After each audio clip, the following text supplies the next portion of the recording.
never forget it. It was a snowy Friday. February 18th. Yeah, 2000. February 18th, 2000. I knew in my heart something was wrong. Right when the doctor closed the door, she says, your daughter has cystic fibrosis. And it could be a lot worse. CF basically affects my lungs and my pancreas. It's difficult for me to digest foods. I produce more mucus than the average person, and it's difficult for me to clear it. So, exercise, therapy twice a day help me succeed. And I was very relieved. I was afraid, but I was very relieved when she was diagnosed because finally I could see her not in pain.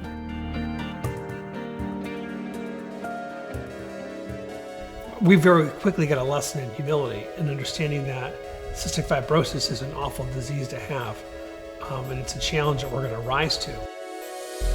In 4th grade, I'll never forget, I'm on the sideline watching a game. Another mom said to me, wow, you've got a little soccer player there. And I thought, yeah, I do.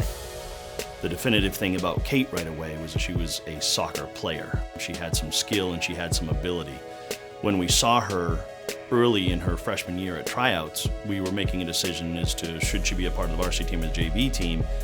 And with our lineup at the time, we didn't have a place for her immediately at the start of the varsity, so we figured we'd put her with the JV. And I could not have been happier that she was there for me. She ran my team. She assured me, like no other, this would not affect her on the field. And I will tell you right now that it never affected her on the field. There was never a question of ability, performance, effort, anything. Kate rose above everything. There was nothing holding her back.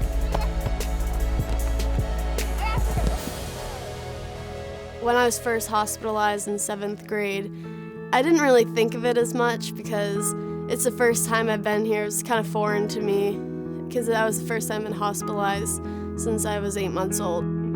I started to feel different during preseason my freshman year and that season in general when breathing through my nose became really difficult. The end of her freshman year, she actually missed the last 6 games because she needed to be hospitalized to deal with it, and I think that was harder on Kate probably than anybody else.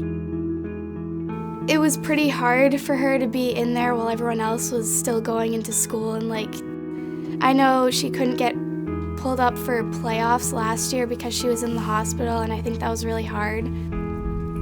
It's definitely a lonely feeling, and I just stare at my pick line and I just get really frustrated where I am right now. My friends come and visit me though, that lights up my world. One of my best friends has slept over with me before, and it's the best because it just makes me feel oh, I'm still here, people still care about me, and the love is never gone, and I can really tell that.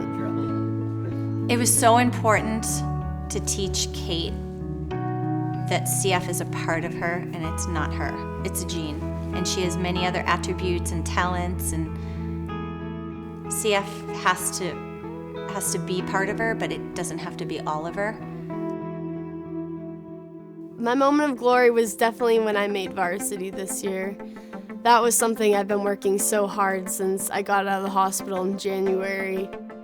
Her role as a starter shifted from the outside midfield to forward to a trailing midfield defender because she was so versatile that I was able to put her in different places where I had a need. She's a field general. That's what she kind of did.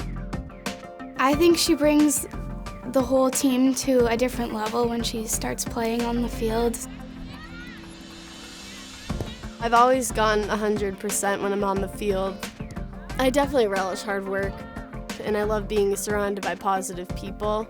Not people that feel sorry for me, because that's the last thing I ever want to be, sorry for myself, because of the victim never wins. That's what I've always been told, and it's true, and it's something I always have carried with me.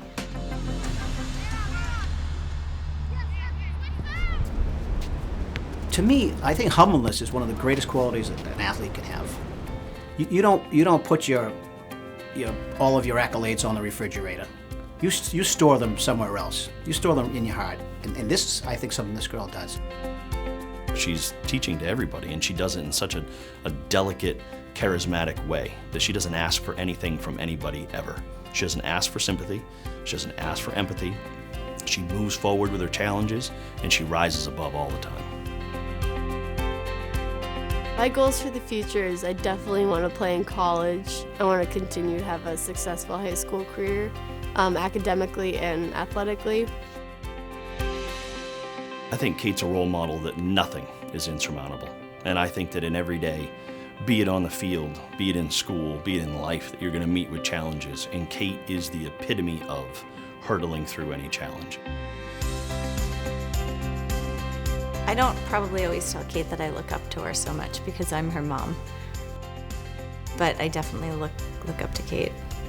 I want her to be a gift to so many others, whether it's a team someday, whether it's a husband someday, whether it's a mom someday. I just want her always to be the best at what she does. I want to make an impact in the world for sure.